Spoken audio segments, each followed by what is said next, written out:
Great. Yeah, so we just finished a big international meeting here in New York, in John Jay, in New York, on critical criminology. We brought in, we're part of a big consortium in Europe. City University of New York is the only non-European participant, and it was our 65th conference. It was started in early 80s by prison abolitionists from Holland and Italy. And we meet twice a year. So we met twice a year. We're unfunded and extraordinary. And 150 students from Europe came, plus faculty, and we had a wild time for about 3 days, maintaining the traditions. Okay, great, thanks. So I don't know what time you guys have, but I'll just talk for maybe 10, 15 minutes, 20 minutes or something, and then we can get into a conversation. So it's great to hear from so many different parts of the world, and that we're on the same page in terms of trying to resolve some issues peacefully in this very turbulent time. The work that I do, work still with a lot of street gangs. It's I now work globally. I have projects I've just come back from El Salvador, and then Ecuador. I was in Cuba. The work is also there in all different parts of Europe. That it's spread enormously since I first started in the early 90s, so over 25 years ago, in San Francisco. I don't know if you read some of the work on the Latin Kings or the other stuff on people that are deported back to the Dominican Republic. These are the two major projects that we've done in the last 10, 15 years. That when it first started, I was a high school teacher in San Francisco, in a very Mission district. It's called the Barrio in San Francisco, and it was the school we had. It was 50% of the kids didn't graduate by they were kicked out by the 11th grade. That was like within 2 years of being there, and it was during the crack era in the US, and there was a great deal of street gang kind of mobilization and fermentation. There was also a period after the Civil War was still going on in El Salvador. In Central America, the Sandinistas, were still in power, and there was all kinds of enormous amount of ferment and turmoil and people coming into San Fran, young people, particularly displaced people, traumatized young people, and so they would enter the classes, especially the poorer schools that were sort of doing all the intake for young kids. And as a teacher, the first thing you try to do, from a kind of Freudian perspective, is to have a connection with these young people, regardless of their behavior in class, and you hope for potential and possibility. But then that's the big problem is to connect, is to find a connection. What in common do you have with these young people? Are you prepared to listen to their stories? Are you prepared to give them a kind of love and trust, that they need to make their life more habitable and meaningful, and so on and so forth. And pedagogically, that's the only way, I felt that you could, it's a principle from which you start in terms of any kind of exchange of knowledge and experience, and being a kind of what we call dialogical relationship. And so I started with that, with these guys, and a number of them wouldn't come to class. And I was teaching history and economics, and that I wasn't really happy the fact they weren't in class. Not because I felt it was disrespectful, but I want to know why, what's going on. So after a few weeks, I would go out and I would go and look for them at night and find them in different parts of the city, in the neighborhoods. And that process was really basically a way to reach out, to show that I cared. And that established, real basis for communication. It was kind of my physical presence, being there, wanting to respect them, to value them. And after that, in not too long after that, the kids started coming to class, and I started to get like 95% attendance rates and that sort of thing.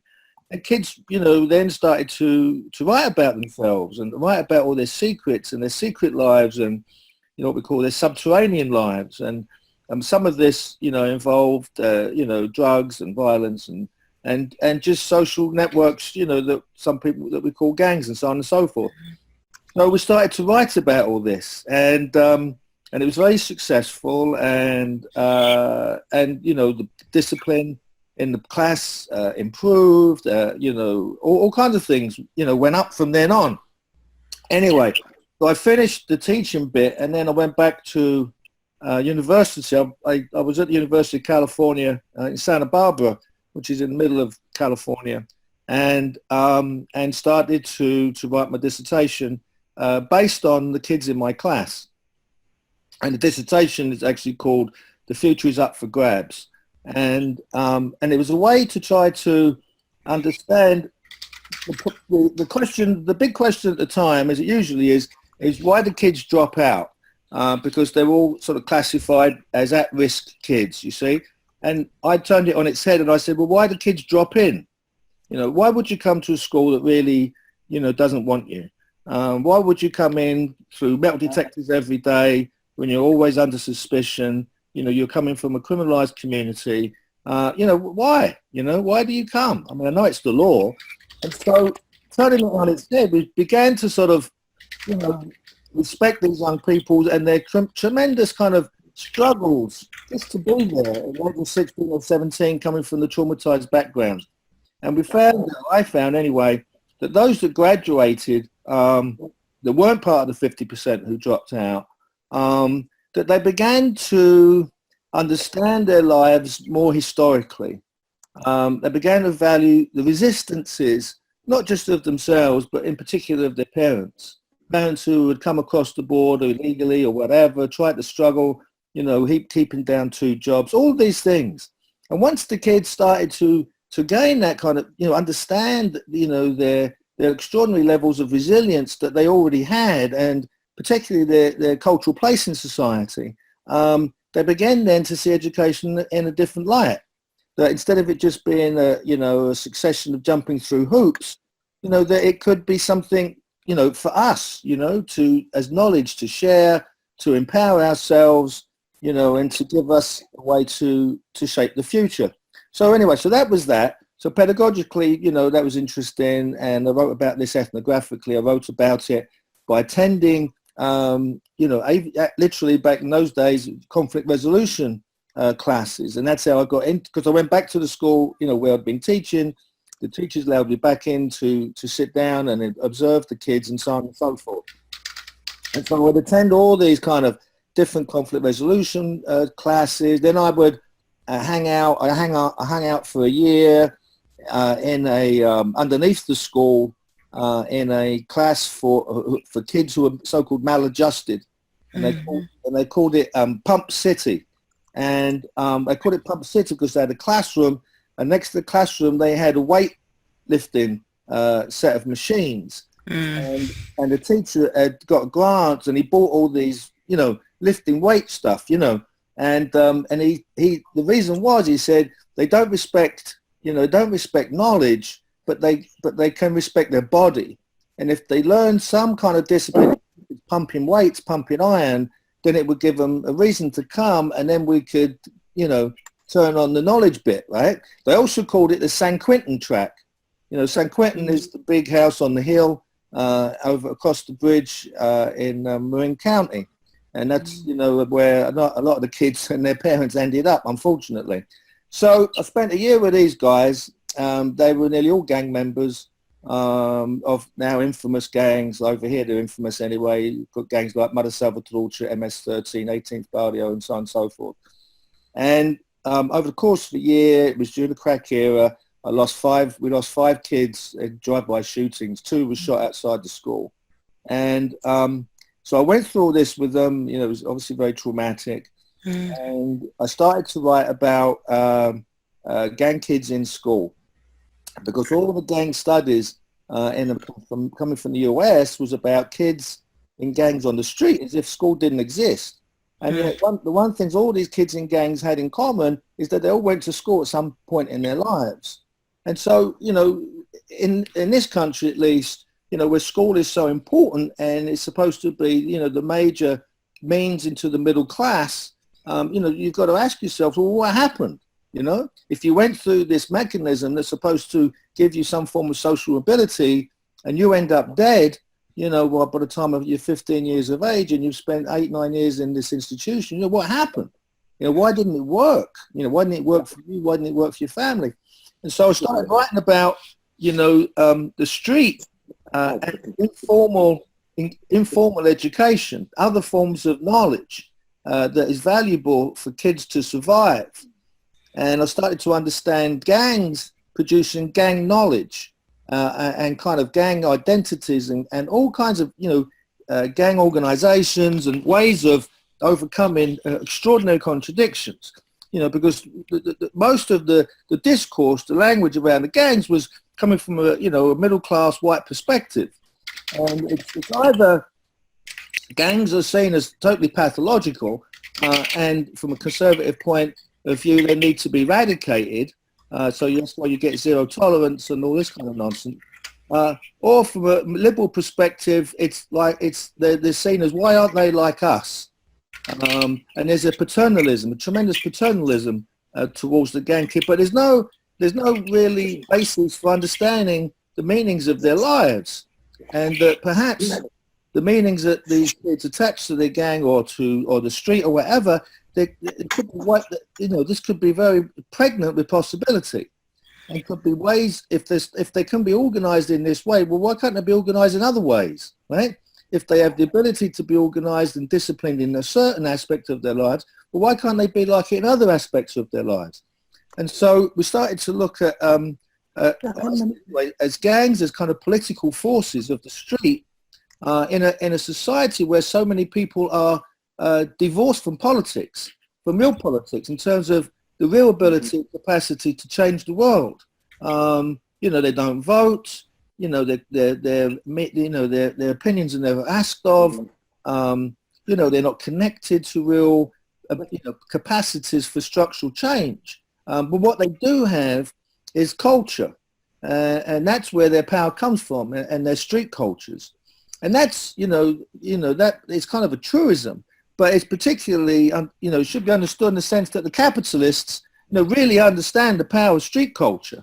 Mm-hmm. And that's why hip hop has been so co-opted, by big corporations. That's why so many like gangster clothing and all this kind of stuff, and gangster talk and so on and so forth. The capitalists understand the power of street culture, and because they commodified it every day, of our lives, and then send it back and saturate the kids with new meanings, that only confuses them, and basically fragments them even more. So I was more interested in how the kids then develop subcultures and then find ways to kind of hand these street subcultures onto each other to communicate through their own devices.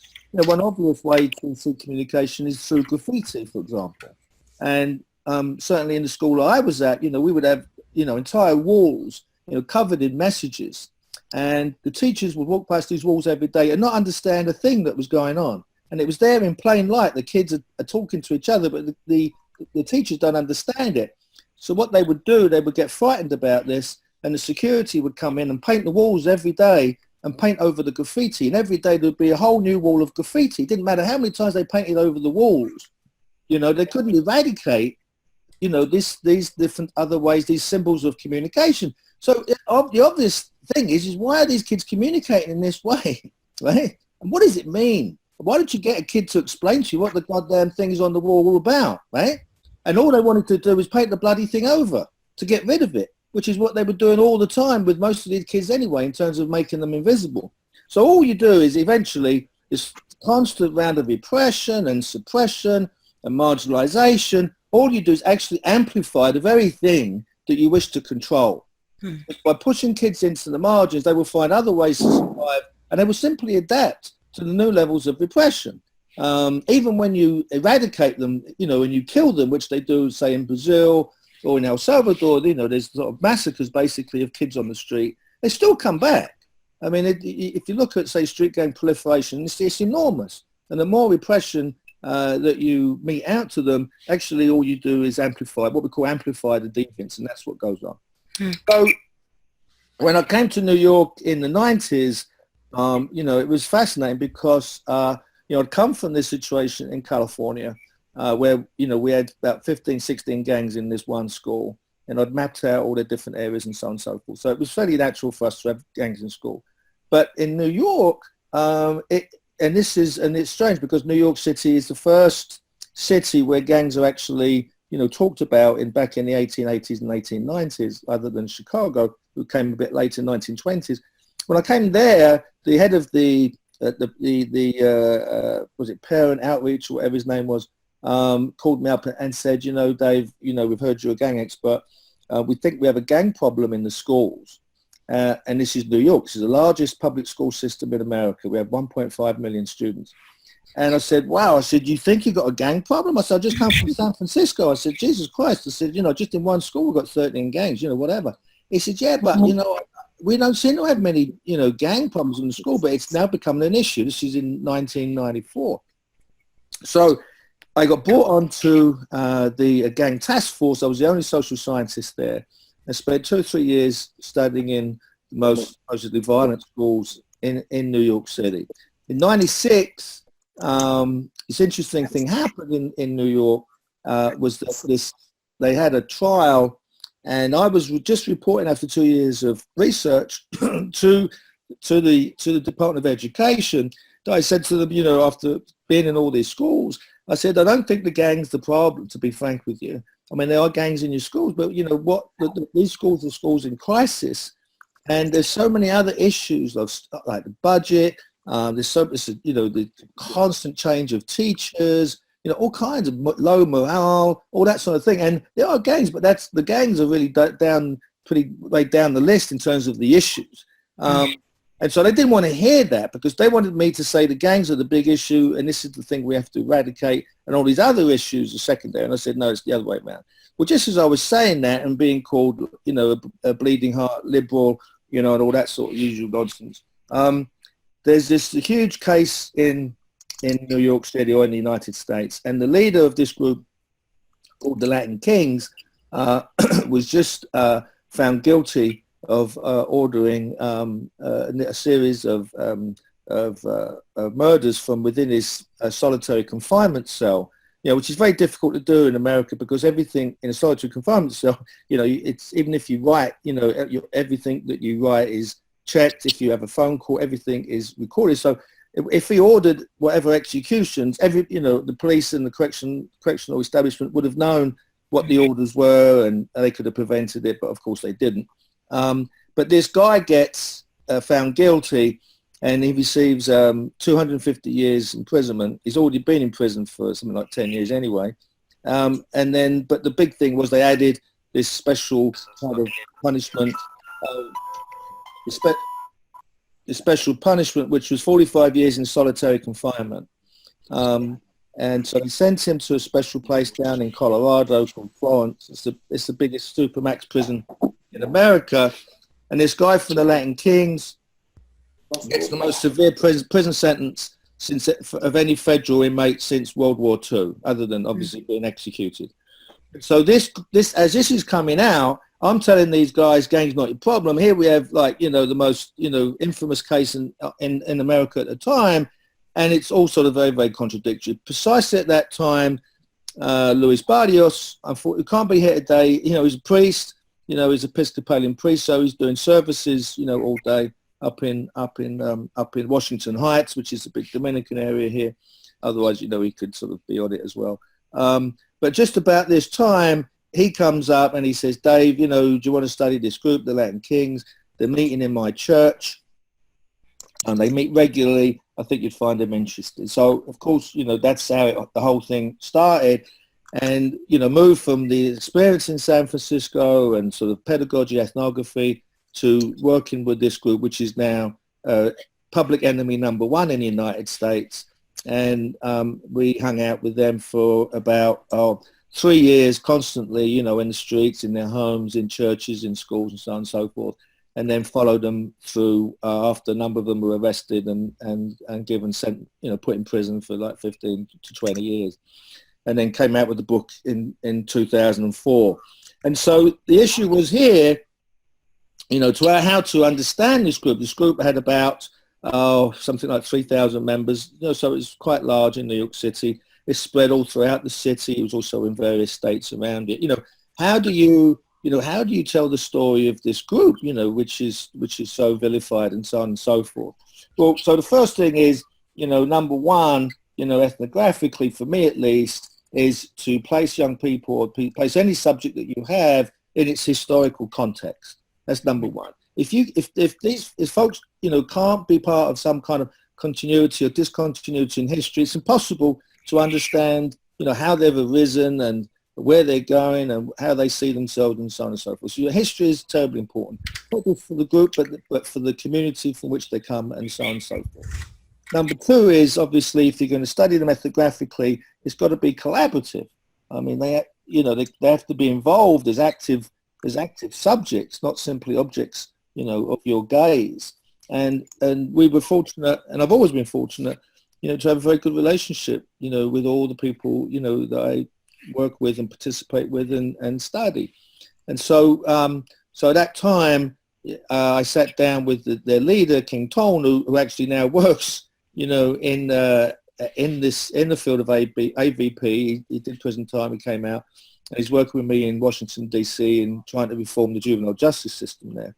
And at that time, he was the head of the group, and he's very charismatic, and you can Google him online and so on and so forth. And he said, well, what do you want to do, Dave, with the group? And I said, well, I just want to tell you a story. You guys were amazing. The Latin Kings at that time, although the guy, had gone to prison, and the leaders, the group was now becoming a very robust kind of political movement, very much about community activism, very much about, reforming the schools, very unlike a lot of the gangs that I'd seen on the West Coast. Had a very strong nationalist identity. Many of them were Puerto Rican, and they were for Puerto Rican independence. A whole number of them were Dominican and so on and so forth. Strong ethnic nationalist identity, and we're very articulate. That whole set of demands. They had a manifesto. They had what they called a Bible, a Biblia, 360 pages long, with all essays written by the group members and all kinds of things. Very, very interesting, very kind of sophisticated. And so there's this group. They meet in Luis Barrios's church. They're engaged in community activism, and yet their leader is doing the most severe prison sentence since World War II. So it's it's an extraordinary story just in and of itself. So he said, what do you want to do? I said, I want to write your history. So he looked at me and he says, okay, he said, but you got to promise me two things. And I said, what's that? He said, number one, you don't sell this story to the media, right? This is verboten. This is about, doing a serious study, and I'll help you with that. And he says, number two, and I said, what's that? He said, tell the truth. He said, don't lie. Don't embellish. Don't put things in there that didn't happen. Don't make it up to feed your own career. And I said, of course, I committed to that. And I wrote out a whole protocol, and I gave it to him and the leadership. And I said, this is my obligations, and blah, blah, blah. And so, we kicked it off. And so we had this collaboration. We developed a series of questions. We did what we call oral histories. So we sit and we listen to people, for an hour, 2 hours. We go through a whole level of themes, and they helped us write the questionnaires. They helped us, focus on things that they thought would be important for them to tell their story, and so on and so forth. We recorded everything. We did about over 120 of these life histories. We tried to go through all different layers of the group, the young, the older ones, men, male, female, and so on and so forth. And then we tried to sort of, as we collect this data or these data, and everything's transcribed, and, we keep it all very confidential, anonymous, and so on. Then we have to, obviously see what they do in their everyday life. I mean, this is what they talk about, what they do, but then what do they do? So then we spent 3 years or more simply hanging out, you know, going to meetings. Sometimes these meetings would be 1 o'clock in the morning under a bridge somewhere. You know, we'd be there. You know, we're talking about, you know, funerals, weddings, births of children, you know, all of the holistic things, you know, we do as human beings, not simply as members of a street organization. And if they go to prison, we visit them in prison and we see how it goes on there. And so every aspect of their life we tried to do. I got a grant. It's actually almost the only time I've ever been funded for gang research from an educational institution, nothing to do with criminal justice. So I was able to hire a few people who, you know, were fluent in Spanish and English and had great empathy, you know, for this kind of work, because the work was, you know, we were under enormous pressure. You know, this is the time of when Giuliani was the mayor of New York City. You know, he'd declared war on the gang. He'd also declared war on us. You know, we were invaded. You know, our computers, you know, were hacked. You know, all kinds of stuff. We were followed and so on and so forth. So, you know, it was working under, you know, very, you know, definite culture of resistance, if you like, even from the social science perspective. And then, you know, thirdly, we wanted to make it visual. So we photographed as much as we could, and they allowed us to photograph whatever we wanted. I worked with one of the best photographers in America. He just won the Nikon Award, Best Photographer of the Year. And he worked with us for about 2 to 3 years. That's why in the book, you know, you see quite a lot of photographs. So we wanted to you know, to see life in not just to, you know, to represent life in all its different aspects, visually, textually, and culturally, and so on and so forth. The fourth thing was really to, you know, be reflexive, to be self-critical, to not, you know, it's very easy, you know, to be immersed, you know, in a subculture, you know, but you know, from an ethnographic perspective, you know, you also have to take a step back, you know, to see what, you know, to you know, just to shift things a little bit, to see, you know, that you're not sort of becoming so immersed that you can't see the woods for the trees, and you know, that's kind of difficult to do, and also, you know, to not misrepresent people, to think you understand something when you actually don't, and to have people come in and check your understandings of, you know, whatever it is going on. And then, you know, to sort of come to some kind of decision about what it is you're seeing and feeling and experiencing.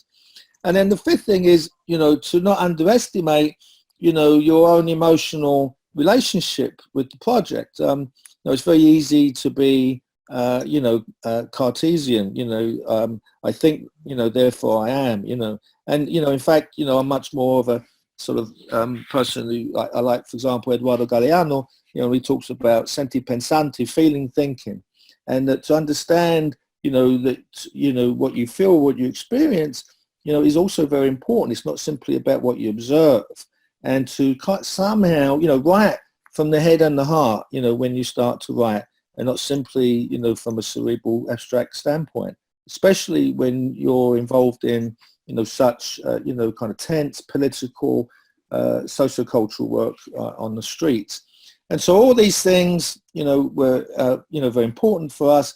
It was also, we felt that it's when you do ethnography, it's part of the longue durée, you know, that it's a long-term project. It's very difficult to get a sense of things, you know, even after a few months. You know, you have to spend time. There's so many things that only reveal themselves after a very long period of engagement.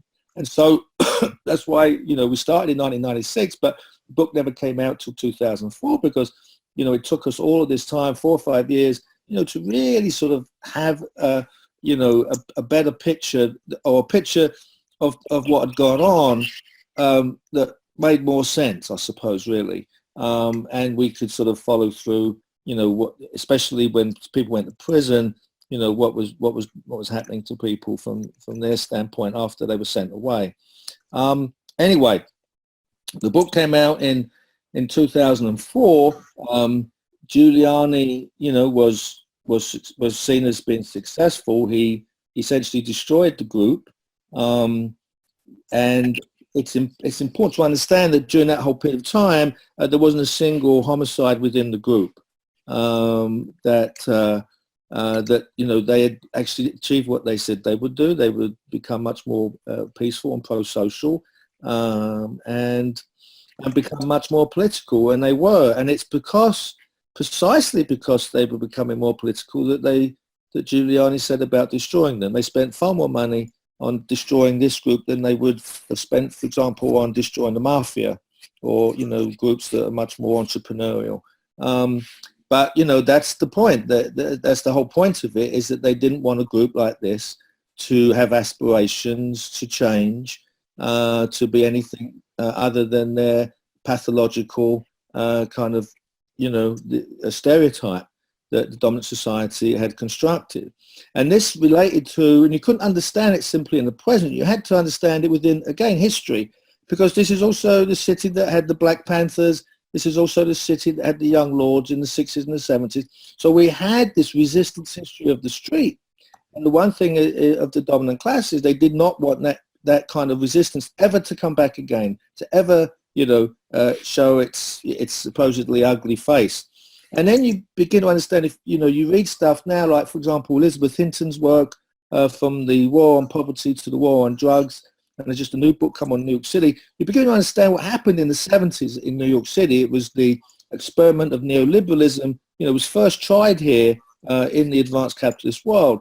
And part of that was an attempt to destroy any kind of radical movement that had other ideas about how to run and manage this society. And these kids, these very unlikely political actors, they understood that. They had an imagination that was absent in the universities. It was absent in all the other kind of so-called reform movements. They wanted another world because they couldn't live in this world anymore. And yet they expressed themselves through this street subculture that they had. And that, for the dominant classes here, was so dangerous, what we call dangerous knowledge and dangerous action. And that's why they had to be eradicated. Now, at the end of the story, around 2001, 2002, the group was broken up, smashed to smithereens. King Tom's in prison. He's doing 15 years. He's put in solitary confinement for the first 7 years, even though he's there for non-violent offence. And, I wrote at the end of the book, I wasn't optimistic, but I did feel that somehow, somewhere, something else was going to pop up, because they'd established so many different traditions of the street and, become such exemplars of resistance that I couldn't believe that it would just evaporate. Well, that's exactly what happened. It emerged somewhere else, but it didn't emerge in the United States. The first time it started to emerge was in Barcelona, Spain. In 2004, when I was living in the Dominican Republic doing the work on deportees, I get a phone call, or I get a message anyway, from a social worker in Spain, Barcelona, and she's saying, Dave, I just read some of your stuff. We've got this group in Barcelona called the Latin Kings. We've never seen this group before. Spain doesn't have this tradition. Who are they? And so on and so forth. So I went there, and I had just happened to be going to Spain to give a talk. It's the first time I've been there in like 15, 16 years. And I got them together, and we had a talk with all about 30 social workers. And I told them what I thought the group represented. They said, well, what do we do, Dave? And I said, well, what's the number one principle of social work is to know your client, know where your client is coming from. So you've got to know these kids. You can't just throw your hands up in the air and go, oh my God, how crazy. You have to really engage them and talk to them and so on and so forth. And number two is don't do what the Americans do, which is repression, repression, repression. You've got to work with these kids, you've got to respect these kids, and, you've got to, be committed to them. And that's what they did. And they started to work with the Latin Kings in Spain. The same thing happened in the country next door, Italy, in Genoa. There was Latin Kings there. There were many of them coming from Ecuador. They'd been brought there by their parents looking for work. And there was this whole group there. They did the same thing. Same thing happened. Within a couple of years, both Barcelona and Genoa passed new legislation that decriminalized these groups and called them immigrant subcultures, and that they were granted access to public buildings and could have their meetings inside schools and wherever. And they started to work with these kids, in a humanistic and empowering way. And it was interesting because and it worked. And there had been some issues between this group and other groups, and during the time that they kind of enacted policies of social inclusion, the violence dropped, basically just dropped.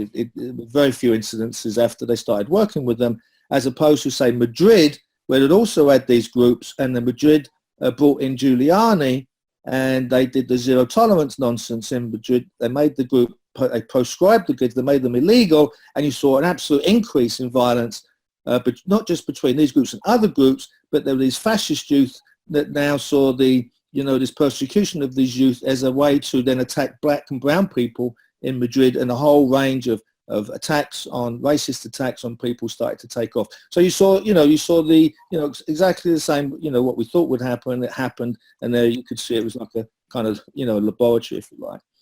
Then what happened, we started to hear from Ecuador, which is where I work a lot now, where there was another huge group. The Latin Kings there were about 1,500 strong, and the President Correa, who was kind of a left nationalist, he started to implement a national security policy of social inclusion, and started to work with these groups. And there, the group, the Latin Kings, became a corporation, a non-profit corporation, in 2007.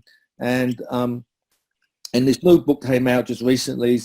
It's a translation, and one of the editions comes out of Ecuador. You'll see on the second page a picture of the president of Ecuador doing a gang sign with all the Latin Kings surrounding him when they became incorporated. So all of this extraordinary kind of explosion, really affirmed what we started to find in 96, 97 through ethnographic data, through kind of constant kind of critical analysis to understand the meanings and the different meanings and resistances of these groups, and put them into kind of visual and textual form. And then this data, I never ever expected it to become part of any policy consideration, was then implemented by others. It was used by others to basically find ways of peaceful means to resolve conflict on the streets from using ethnographic data, because our books and our data were used in all of the decisions to work with these kids in completely different contexts to the United States. And I'll just finish here. Of course, the one country where none of this is used is in the United States itself. Basically they couldn't, the work we do apart from you guys, but, the folks in power, they couldn't give a damn what we do, quite frankly. They're made up, they have they're very blinkered, the police establishment, the police here are absolutely militarized, zero tolerance. They're starting to back away from it a little bit because of Black Lives Matter and other things. But in terms of really making any dent in things here, it's very, very difficult. Where we do make a dent is in other countries, in other contexts, where folks are much more open and self-critical. It's very difficult to be self-critical in the United States. This country here, people can't, especially the dominant class, you see this with Trump, they're unable to look in the mirror and confront any kind of history. They can't do that. And so basically those of us who, especially social science, who put alternative explanations on it, we become the enemy, especially in a post-truth society. So I'll finish there. If you have any questions, that's great.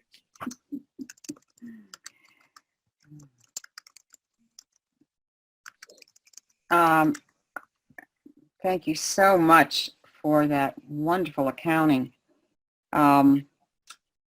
This is Annie. Hi. Hi. And I have two things that have been playing on my mind. I read a lot of the book. One is AVP probably needs to look at its own paternalism, possibly, because it is, I think, predominated in its leadership by, just one group. And also, I'm very impressed that, is it the Spencer Foundation? Yeah. Funded that long a research project with that many initiatives, and it's very impressive. And of course, that changed. The Spencer Foundation, but at that time in the 90s, and they actually funded earlier stuff that I did in San Francisco, around during the Bush era, I'd say maybe 2001, something like that, there was a lot of these foundations changed their leadership and sponsor drastically changed its policy and no longer funded this kind of work. And so they've never been funded since 2001. So when you say this kind of work, something so long, ethnographic method. Yeah, very difficult. Mm-hmm. It's very difficult. It's very difficult to even write a grant that has any kind of critical ethnographic set of perspectives or principles. And yeah, so I'm getting funded now actually in Ecuador, oddly enough, from the Inter-American Development Bank. Ecuador now, as a corollary to this, Ecuador now has the fastest drop in homicide in the world. It was gone from 21 per 100,000 to 4.5 through policies of social inclusion. All the police were completely reformed around 2008, 2009. They were 80% of the police became communitarian police. They got rid of all the, the old macho stuff. And they're all trained in conflict resolution. Every security guard, and there's a lot of private security, unfortunately, but every security guard goes through 6 months of training in non-violent, peaceful resolution. It's 10 o'clock. And one result is, because, I work with, in criminal justice, they always want the evidence. What's the evidence? What's the data? I said, look, there's the data. In 2007, 21 per 100,000. In 2016, it's 4.5. They have the most effective social policy on crime reduction and harm reduction, and you don't want to learn from them, right?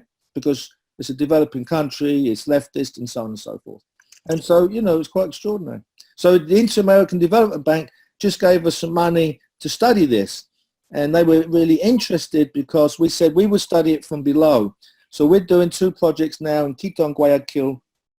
We're interviewing 100 kids from 3 different gangs in Quito and 100 kids from 3 different gangs in Guayaquil. And we're asking the question, look, you guys, presumably before sometime, you were involved in violence. You're not involved in violence. What happened? How did these policies, from your perspective, from your street level perspective, what happened? And the bank, there's this sort of, very mainstream bank, or, they say no one talks about it. Everything is about statistics. Everything is about positivism, and no one talks about these real meaningful stories that come from the community. So that's what we're doing. Thank you.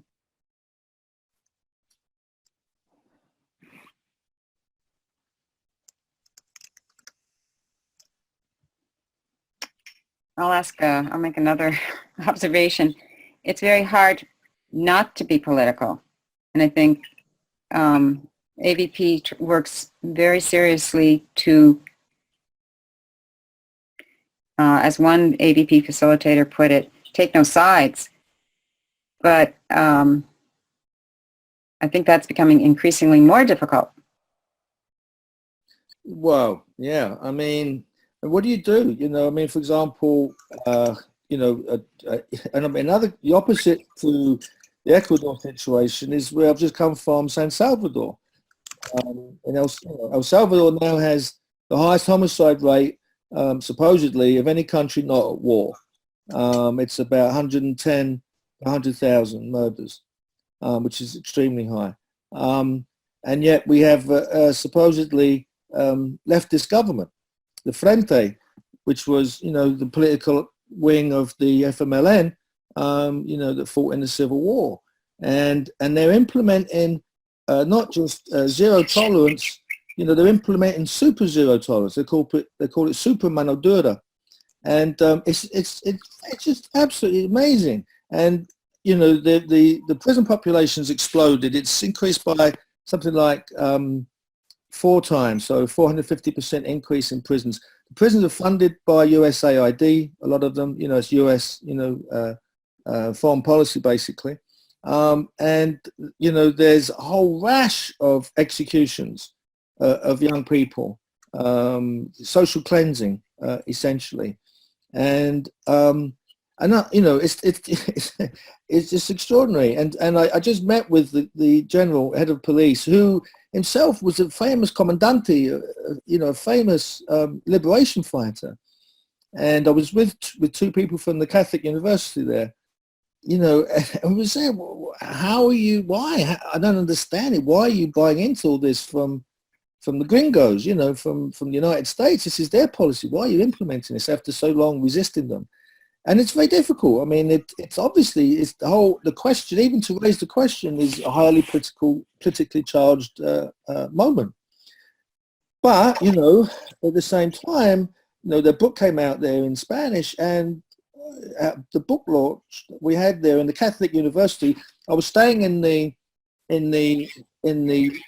quarters, you know, where they massacred the priests, you know, the 6 Spanish priests in 1989.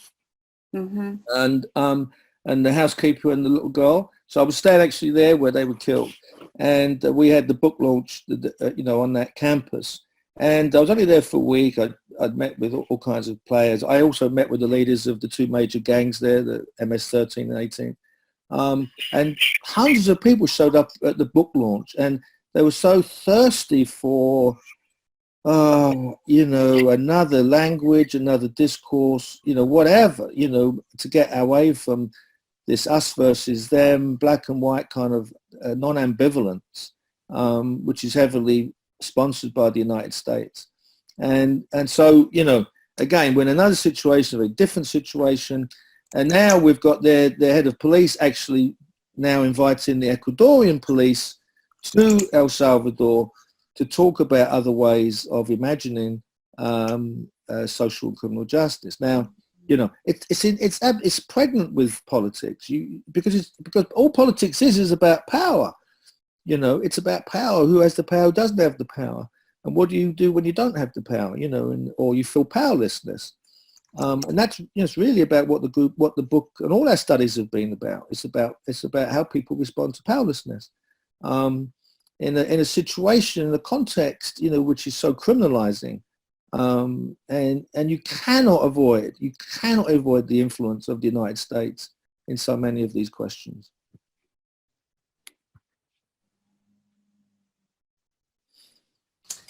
I'd like to say thank you very much for this talk and for all the information you're giving.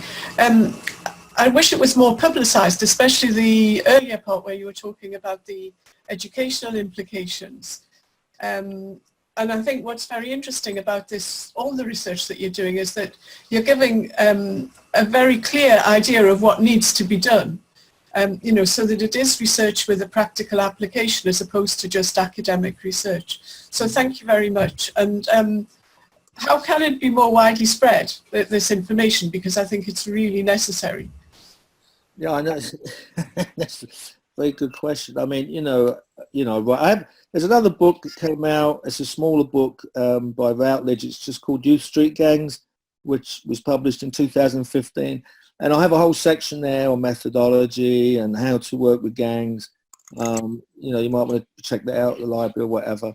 And, you know, so other than writing, oh God, I don't know. You know, I mean, I give talks all the time, sort of thing. I mean, yeah, we should. You know, there's a documentary on the Kings. It's called Black and Gold. You know, that won several awards. You know, but yeah, I don't know. I mean, I don't know how.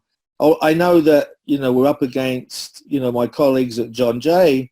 You know, take a very, very different tack on this, you know, and get, you know, extraordinary amounts of money. I mean, it's just it's just honestly so corrupt, and get publicized, because, you know, that's what, you know, that's the dominant, that's the ideology, you know, that's the hegemony, and we're obviously always working against, you know, the hegemony and from a counter-hegemonic standpoint. And, you know, so we do what we can, you know, we put out stuff on social media. But, you know, whatever ideas you have, I mean, you know, please, I'm very receptive that we have a good team now in, you know, we have a fairly, about maybe 10 or 15 of us working in this theatre of work.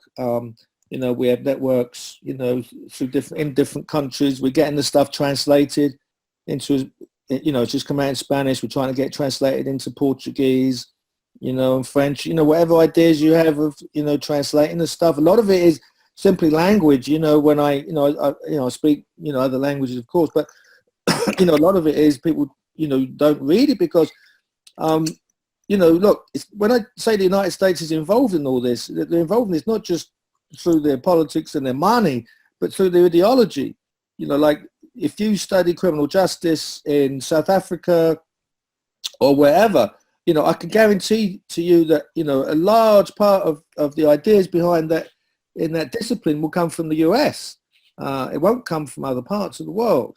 And so I meet people around and I asked, have you studied this theory? You've studied that? And they said they've never heard of it. Why? Because it's always the same rubbish. You know, the global influence is on every single culturally, ideologically, and so on and so forth. And so when we come along and we say, well, how about looking at it from this point of view? You know, for a lot of them, it's the first time they've ever heard of, you know, they might have a feeling that something's wrong, you know, with the crap they're getting, you know, in the universities or the schools. They might have a feeling it's wrong, but they have no framework, you know, to put those misgivings, you know, to put those questions. And so one of the most important things is to offer people a framework to interpret, you know, all these feelings they have, so that those feelings don't become simply, is something wrong with me? I don't fit in, you know, there is a world out there. I don't know how to reach it. You know, what does possibly, you know, all of these things, you put them in a framework and then finally, you know, the light goes on and you can see a pathway. And that's what we're constantly working on. However, we can disrupt the machinery, you know, of repression and oppression. Yeah, we'll do what we can.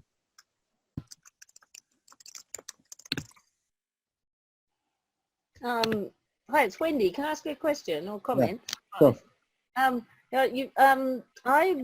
I've traveled South Africa several times and I'm about to go again. And when I was there last time, I was meeting with people and we were at Healing and Memory Workshop and meeting with people who were working with street gangs in Cape Town in particular. And I just wondered whether you had any connections with folk there and because I'm very interested to make because they were making a connection, yeah, interestingly, between the value of AVP and as helping them individually to deal with the work that they were doing. But also hearing about the work that they were doing and yeah, any comments about the South African context or context? Yeah, we did, yeah. I mean, it's actually a long time. It's like 12 years, no, even longer than that. Yeah, I was started to work with an institute. I think it was in Cape Town. It was a conflict resolution institute that was much more radical and much more critical than the ones we normally get in the United States. And they were working with gangs in the townships, you know, and, you know, youth who had been political, had been part of the resistance, you know, couldn't find work, and now they resorted to the gangs to resolve issues and, you know, the informal economy, what to do about it. So we started that conversation, but unfortunately, you know, as a lot of these things do, they, you know, they start and then they disappear.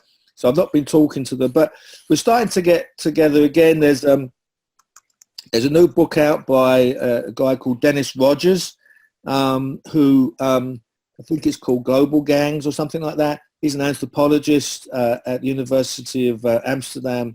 He's actually trained in England, but, you know, he's somewhere else. But he put together this conference in Geneva, and I think it was at the Peace Studies Institute in Geneva, and he brought in all these other perspectives from Africa that, you know, are just not there in the gang literature. And they started to have a very different conversation, and it was, you know, it's quite a radical intervention. So I've just been asked by Routledge to do it's called the Critical Handbook on Gangs, and it's going to be a global book which will include, you know, Africa, India, you know, Southeast Asia, you know, and so on and so forth. We're putting it together now, which will try to look at, you know, all these different phenomena, you know, placed in a historical perspective, and, you know, hopefully, you know, stick some policy suggestions in there, and begin just start having people talk to one another and disrupt. As I say, I can't emphasize enough how we need to disrupt this one-way traffic of social science and ideology that comes from the United States that simply saturates the rest of the world's discourses, and makes the rest of the world unimportant and invisible. And what do we, really, from this perspective, what do we have to teach the world? I mean, it's just awful. And so, more and more people obviously are getting on board, but they need to, as I say, they need to find a framework to put their, Seabright Mills was, a great hero of mine. He wrote this book called The Sociological Imagination in the 50s. He actually died writing a speech for Kennedy. And he said, how do we turn, private problems into public issues, and that's really it. How do we relate all of these phenomena to the bigger picture, and to write from a militant, counter perspective, counter hegemonic perspective, and which includes social obligation, community responsibility, and a shared learning experience. So we're not the arrogant center of everything, but we're part of this joint experience of resolving, our problems together. Yeah, thank you. And yeah, that's partly what inspired me with people that I'd met in Cape Town, particularly one person who was just talking about his experience working with, living with. He was doing his own kind of, it wasn't research, but he was sharing what he was learning and experiencing with others, if you like, right. And living with and working, not living with directly, but working with and being with, what you said before, getting into the lives of what the issues that really matter. So for people, what are their lives about, so that you can work with people and helping them to be finding alternatives to violent gang behavior, something that can make more positive gang, inverted commas, community.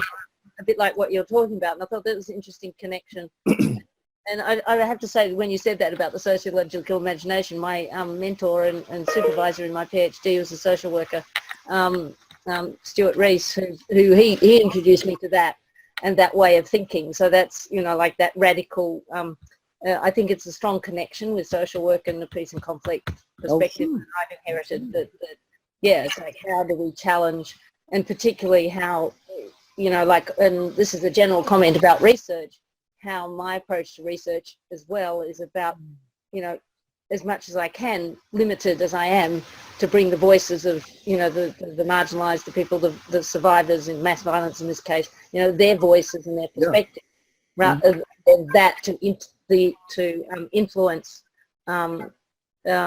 if possible, influencing what happens in terms of interventions, policies, etc. Right. Yeah. So it's great to hear from you. Thank you.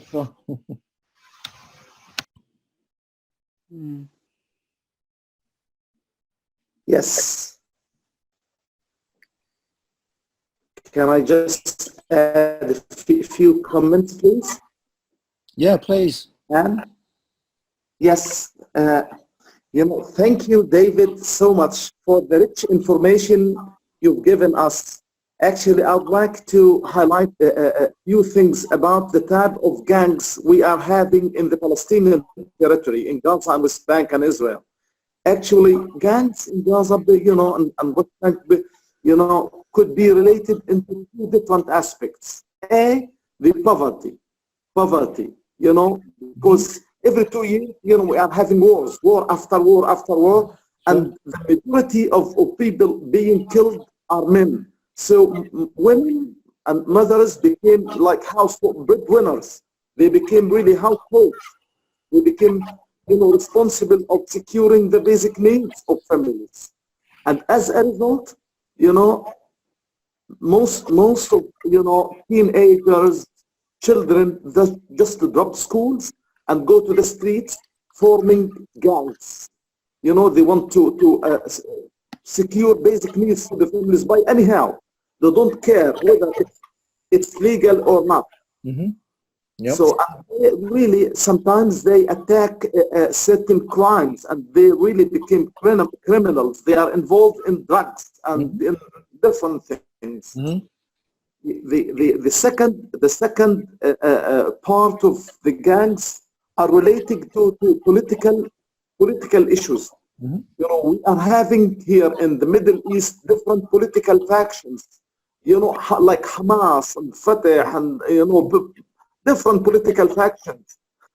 And because of poverty and high unemployment, those factions try to attract young people by giving them $200-300 for doing this and doing, hey, use them.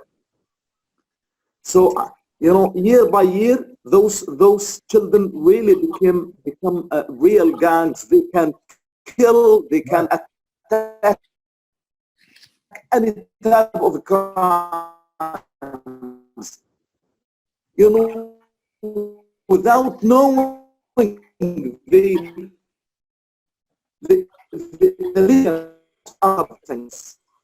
So, we've, like NGO, you are working with South African to do some sort of rehabilitation. The project titled was Back to School. We were targeting few of the street gangs, street children, in order to provide them with home and do attacks, crimes, and really we had tangible results.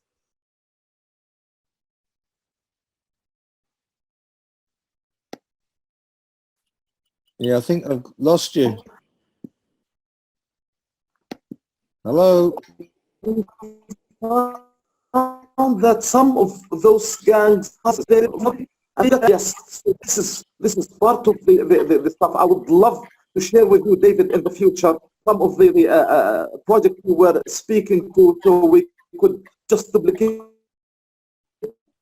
Yeah, that would be good. I mean, things here and yeah. Well, I mean, whatever, area, and we could adopt some of that you are doing. Yeah, no, fantastic. I mean, yeah, sure. I mean, that's the whole point now, I think, is to think, obviously globally, and to see, comparative situations and comparative contexts so that we can understand much better, how these processes are emerging. I think that, yeah, absolutely. I mean, poverty is so essential in all this, and but you could have, poverty, don't forget, poverty can be absolute, and it can be relative, right? So you could live in a situation, for example, I just came back from Cuba, and it's a very poor country. People are very poor. They make, folks, $50 a month, they're making, waiting tables. The doctor makes, I think, $60 a month, whatever. But what's interesting there is, it's a kind of shared poverty. And, I was in Havana, and, it was so interesting going into, the poorest neighborhoods. I was visiting a boxing club, and walking for block after block after the block in what is clearly a very poor neighborhood, and never feeling one iota of tension. And the kids were playing on the street. I didn't see any of what we would have in the States or whatever. Our kids on the corner in their little groups. There was no feeling of threat, nothing like that. Absolutely nothing. I was only there for a week. I know it's very superficial. But the interesting thing is it's a kind of it's a shared, there's reciprocity where we're coping with each other, and there's obviously some sort of power. I mean, they have a national health service, they have a great educational service, so there are things changing within their lives that make life, bearable and meaningful. What we're getting on a more outside of that in a particular socialistic context, what we're getting, globally is these tremendous divisions between the rich and the poor, within every society, and the poor, even if they don't have, you know, the American dream, you know, or whatever, you know, they're saturated with the images and the messages of consumerism and, you know, and capitalism. So culturally, they're consumed with these images which affect their identity. So the culture, you know, they have all these same images and messages as everybody else, but they can't move. They can't move towards it. They can't access it. So, you know, they have these dreams, but they have these blockages, you know, and it creates like enormous issues. And one way to resolve it, you know, obviously is in the informal economy, is to achieve, you know, the consumer, or, you know, the sort of capitalist pathway, or whatever you want to call it. And that's because the deprivation, the poverty is relative. It's tension. It's a tremendous tension. And globalism, you know, produces that, promotes that, provokes that. The one thing to understand is, I think, you know, is always, and I'm not at all condoning anybody's behavior. I'm not saying, oh, we can't, you know, we have to turn a blind eye to violence, or, you know, I'm not saying that at all. But we need to understand, you know, where these formations, you know, come from, you know, over time. What are these kids, what is it these kids really want to achieve, you know, in their daily lives, and how do they want to achieve it? And that's the issue. I'm a social scientist, so that's my job. My job is to try to penetrate those worlds and to make them as understandable as possible, you know, such that we can have, you know, policies that have some impact, effective impact, to reduce some of these tensions, you know, and contradictions. And one way to do that is to listen constantly and learn from these comparative experiences, you know, which deepens all of our knowledge and all of our levels of empathy and compassion, which is terribly important. Absolutely. Thank you so much.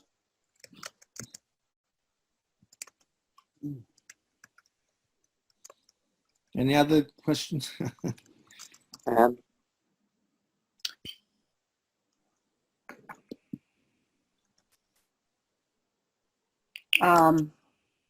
It was heartbreaking for me to read that Luis Barrios was asked to withdraw the meetings from the church.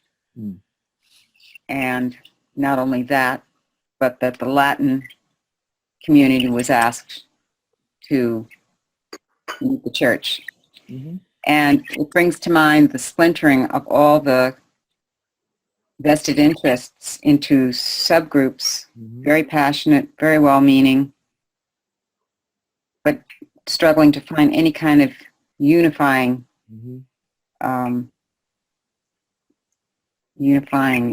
means. And I think the almighty Latin kings and queens invited not just Puerto Ricans, but people from the Dominican Republic into the group, expanding the diversity. I think that AVP can do that, and does do that. I think that it's maintained maybe by having diverse leadership and then continuing to expand the program.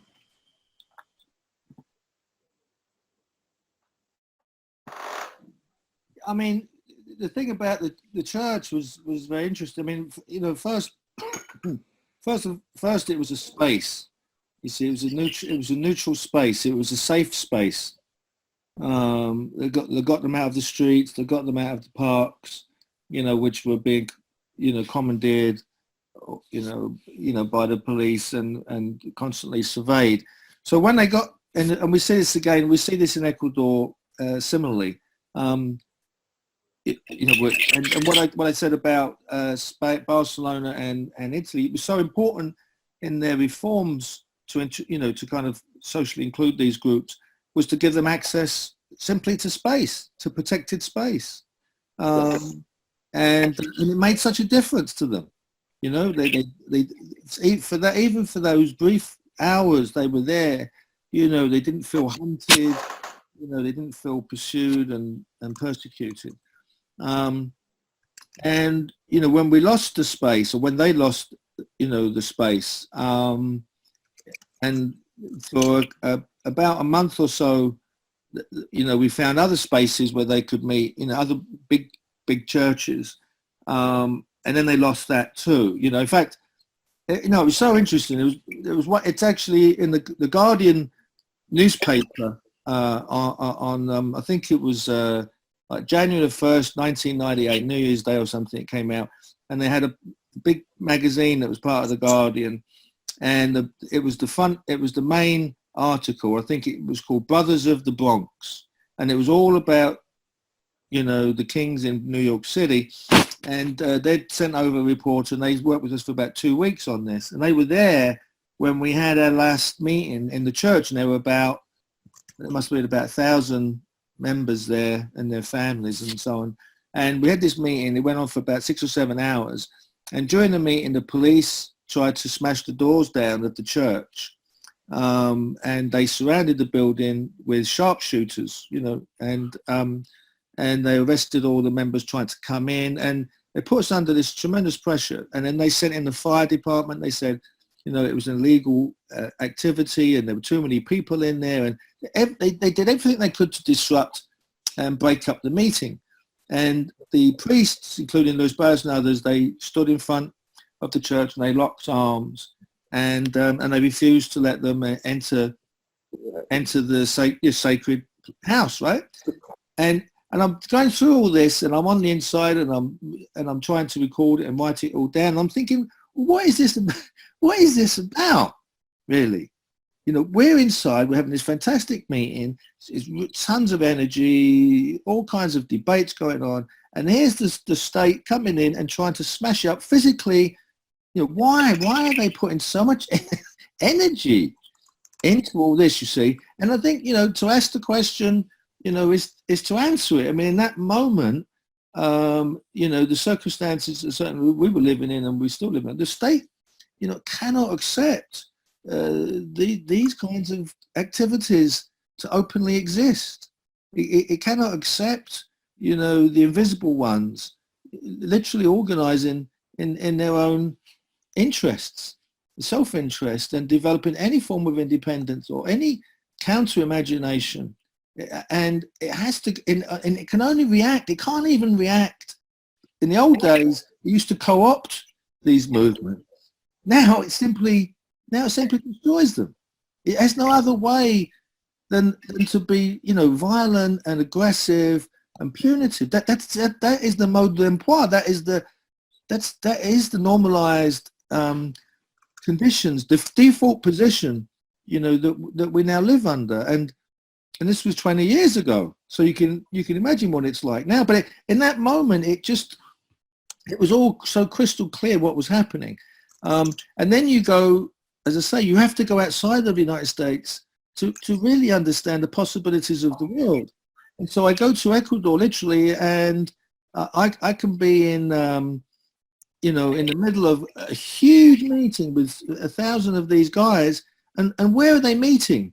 They meet on the grounds of the teachers union, of these big kind of vacation centres belong to the teachers union of Ecuador, and they meet on these and they have swimming pools there, and right next door is the police headquarters for the Ecuador police force, right next door. It's all cheap, and nobody's coming in and breaking them up, and nobody cares, you know, nobody gives a fig about what they're doing in terms of, in terms of the dangerousness of what they're doing. And it's the world turned upside down. It's the complete obverse of what we get, you know, in the United States. And so, you know, in the work we do, you know, we have to understand always, you know, that yes, you know, we're always struggling for possibility, always struggling to overcome the contradictions. But you know what? We're dangerous. At a certain point, we have to recognize that these forces, what they're up against, you know, you know, as we know, they mean business, you know, and they will never stop. That's the problem. and neither will the resistance to it. That's the other issue. So you know, you learn about this. What's going on now, I see a lot now, is that a lot of my work was always kept within sociology and criminology, basically. But now I'm seeing, it's so interesting that I'm talking to you guys, AVP. I'm talking to a guy at the United Nations at the moment, who's the head of the United Nations University, and he runs all this stuff on post-conflict society and peace resolutions, working with organized crime, what he calls organized crime groups.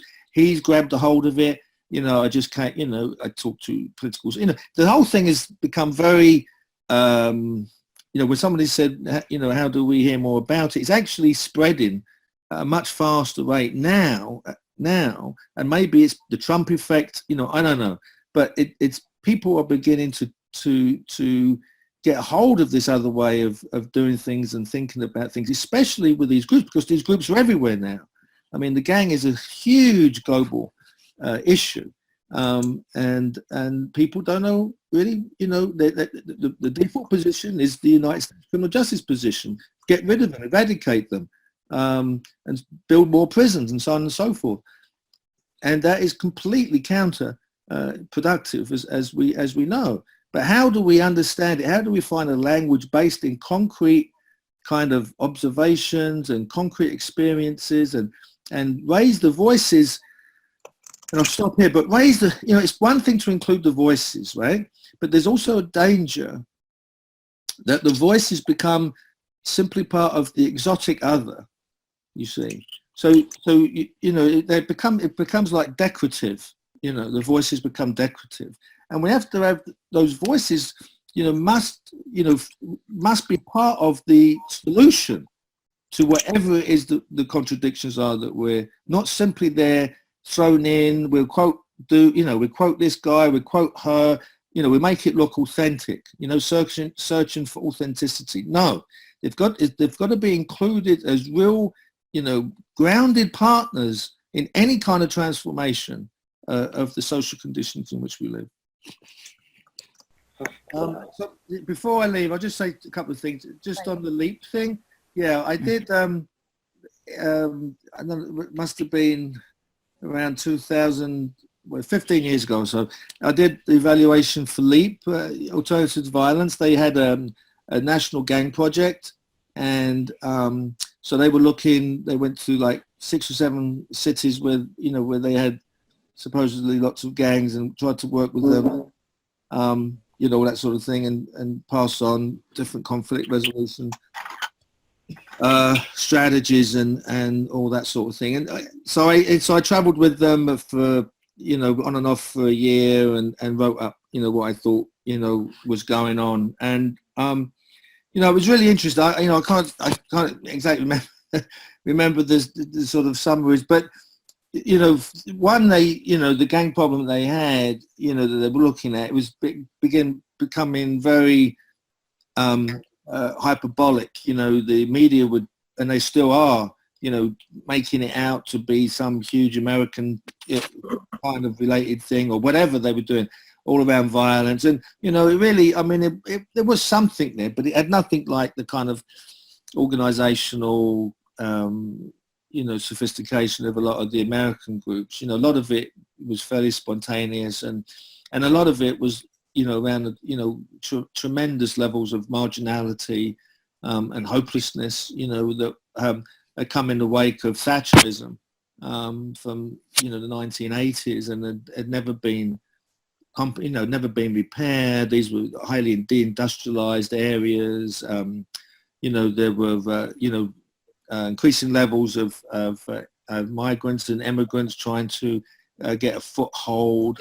We had all kinds of issues, sort of, you know, contextual issues, like, you know, some of the Southeast Asian kids were joining the gangs, especially the males, as a way to sort of get independence from their family. You know, so all these sort of intercultural kind of dynamics working themselves out. I mean, it's a very, very complex. I found it extremely complex, and LEAP were doing their best to to respond, you know, to all these kind of levels of marginality and group marginality with very, very few resources, to be frank with you.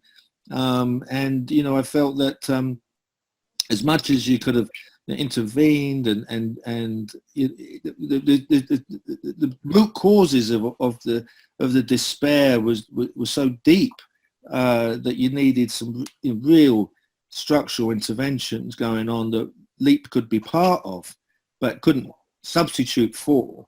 That's, you know, that was my feeling. And, you know, that's kind of what it was, you know. I mean, I think there's a lot of these things, you know, they're great, but in isolation, you know, they become problematic, and that's a danger, you know. So anyway, so listen, I have to go. I didn't realize what the time was. So, you know, sorry to break off and all that, but you know my, you know, email address and all that. You know, by all means, stay in touch and let's keep talking, and you know, whatever, if anything in your part of the world is happening, you know, and there's a way, you know, to get me there or something, you know, by all means, you know, give me a shout. I'm very open to, you know, to come wherever. Thank you very, very, very much. Yes, thank you. Thanks, David. Okay. Yeah, thanks. All right. Take care now. Bye-bye. Okay. Thank Bye-bye. you. Bye.